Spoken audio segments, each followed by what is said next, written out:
اتأخرنا تمشي. يلا بسرعة يا لولي. استني لولي، عادي هنسلو داون وهنلحق نعمل كل اللي نفسنا فيه النهارده. كانت نبدا تصوير.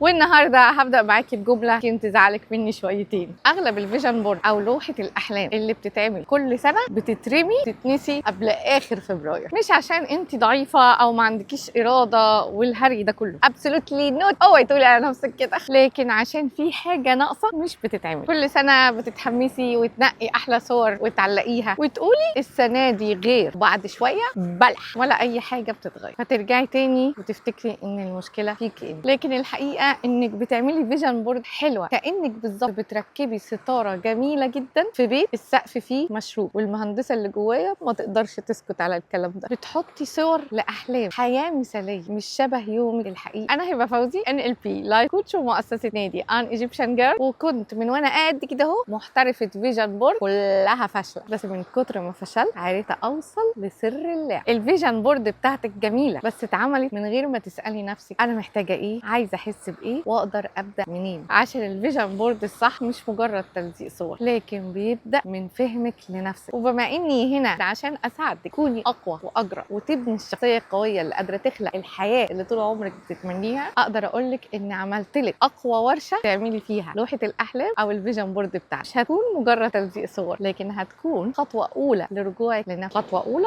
لكن حقيقيه وقويه جدا. تابعي السلسله دي هتفهمي الفرق بين سلسله الفيجن بورد مش مجرد تلزيق صور. ولو عايزه تلحقي خصم الحجز المبكر في الورشه بتاعتنا اكتبي لي سنه جديده وهنبعت لك التفاصيل.